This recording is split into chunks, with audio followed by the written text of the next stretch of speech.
Hello everyone, welcome to my YouTube channel আর my Facebook page. তো আপনারা কেমন আছেন? আশা করি আপনারা সকলেই ভালো আছেন। তো কালকে বলছিলাম, যখন আমি গোবর দিই তখন বলছিলাম যে ঠাকুরের ইচ্ছে বৃষ্টি হইলে হয়। তো রাত্রে আর কি প্রচুর বৃষ্টি হয়েছে, তো আজকে এক রাতের ভিতর আর কি ভিন্ন রকম দেখা যাচ্ছে। এখানে হচ্ছে ঘাসগুলো অনেকটা বড় হয়ে গেছে। হ্যাঁ, এইদিকের ঘাসগুলো বড় হয়ে গেছে, আর একদিনে গোবর দেওয়াতে আজকে ফুটে উঠছে আর কি, মনে করো যে একটু সবুজ সবুজ একটা ভাব চলে আসছে। আপনারা যেটা দেখতে পাচ্ছেন এখন অতিরিক্ত খুবই ভালো আর কি, সবুজ সবুজ একটা ভাব। তো এই ভাবটা থাকলে আর কি গ্রোথ দ্রুত হবে। গ্রোথ যত ভালো হবে তত মনে করো ফলনও বেশি। হ্যাঁ, আর অল্প সময় হারভেস্ট করা যাবে। তো হচ্ছে এরকম যদি গ্রোথ থাকে, মানে গ্রোথটা থাকে আর কি, তাহলে অল্প দিনে এবার হারভেস্ট করা যাবে। এবার 45 দিন হলে এনাফ। তো এখানে হচ্ছে আরও এইদিকে আছে ঘাস, যেগুলো আমি যেহেতু প্রত্যেক দিন নিয়মিত অল্প অল্প করে কাটতে তাহলে থাকি। তো এই একটা জিনিস আপনাদেরকে একটা মানে পরামর্শ দিই, যদি রেড পাকসন কেউ চাষ করতে চান, সেক্ষেত্রে হচ্ছে যদি প্রচুর জমি থাকে সেক্ষেত্রে রেড পাকসন চাষ করবেন। কারণ হচ্ছে এরা আর কি যে তুলনায় বৃদ্ধি পায়, হ্যাঁ, মানে এরা খুব কম বৃদ্ধি পায় আর কি। তার কারণে হচ্ছে মনে করো যে প্রচুর পরিমাণে জায়গায় লাগে। কারণ অল্প দিনে হারভেস্ট করা, মনে করো যদি এই ঘাসগুলো যদি 45 দিনে আমি হারভেস্ট করতে পারি, সেই ক্ষেত্রে হচ্ছে আমার এখানে অল্প একটু জমি হলে হয়ে যাচ্ছে। হ্যাঁ, মানে আমার 4 কাঠা জমিতে ঘাস হলে হয়ে যাচ্ছে। আর যদি আমি রেড পাকসন লাগাই তাহলে হচ্ছে আমার 6 কাঠা জমি কিংবা 5 কাঠা 5.5 কাঠা জমির মতন লেগে যাবে। হ্যাঁ, তো তার কারণ হচ্ছে যদি জমি বেশি থাকে তো রেড পাকসন মানে চাষ করতে পারেন। রেড পাকসনে ভালো প্রোটিন, ক্যালসিয়াম, তা ফসফরাস ইত্যাদি মানে অনেক কিছু থাকে। মানে আহ, অত কিছু খেয়াল নাই, তো যতটুকু খেলা আছে ততটুকু বললাম। তো আপনারা চেষ্টা করবেন সবসময় হচ্ছে জারাওয়ান হাইব্রিড, তারপরে হচ্ছে নেপিয়ার এইগুলো চাষ করার জন্য। তো এই ধরনের ঘাস হচ্ছে কি অল্প দিনে হারভেস্ট করা যায়। হ্যাঁ, যার ফলে হচ্ছে মনে করে যে হারভেস্ট করতে পারলে খাওয়াইতে পারবেন দ্রুত, আপনার গবাদি পশু মানে বৃদ্ধি পাবে। তো আরও জমিও কম লাগবে। হ্যাঁ, জমি বেশি মানে সারও বেশি, কীটনাশকও দেওয়া লাগে না, সার পানি বেশি দেওয়া লাগে। তো আর বর্তমানে তেলের দাম, তার কারণে সার পানি মানে করে যে বেশি দিতে গেলে যত বেশি খরচ, মানে বেশি জায়গা হবে তত খরচ বেশি।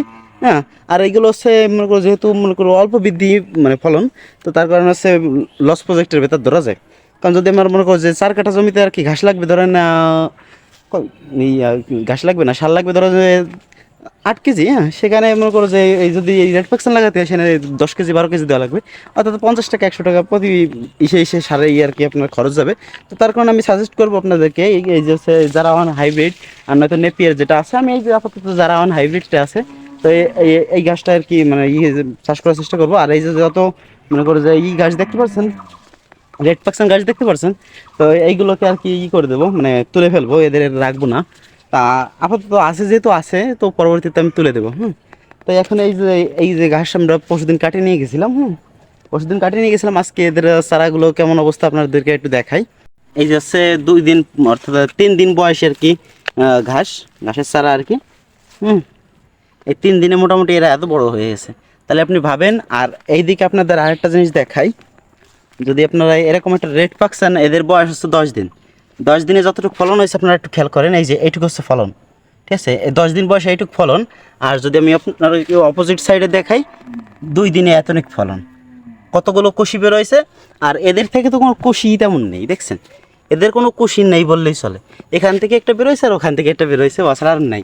আর এদেরকে কুশি দেখেন, আপনার ভরপুর ফলন দেবে ভাই। তাহলে হয়তো বা আমার এতক্ষণে প্রমাণস্বরূপ আপনারা বুঝে গেছেন যে কোনটা ঘাস চাষ করলে আর কি অল্প সময়ের ভেতর হারভেস্ট করতে পারবেন। ঠিক আছে, কিংবা আপনাদের গরুকে খাওয়াইতে পারবেন। তো মনে করেন যে আমি আবারও বলি, যারা হাইব্রিডটা চাষ করার চেষ্টা করেন, যারা হাইব্রিডটা খুব ভালো।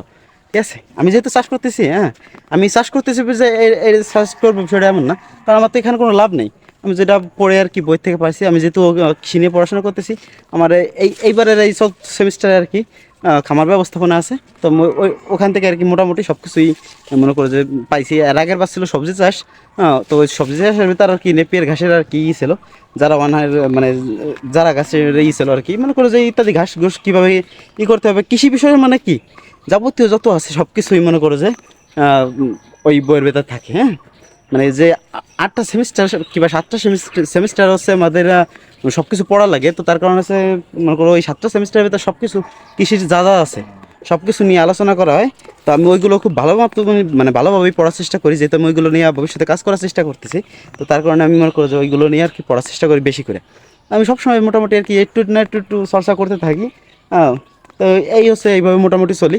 তো এইভাবে চলার কারণ হচ্ছে একটাই, যে আমার চাকরি করার কোনো ইচ্ছা নাই, আমার এই কৃষি সেক্টরে আসার ইচ্ছা। আর কৃষি সেক্টরে আসতে হলে বোঝা, যদি আপনি যদি না বুঝেন সেক্ষেত্রে আপনার মাথায় এরকম একটা বাড়ি খাইবেন আর ঘুরে দাঁড়াইতে পারবেন না।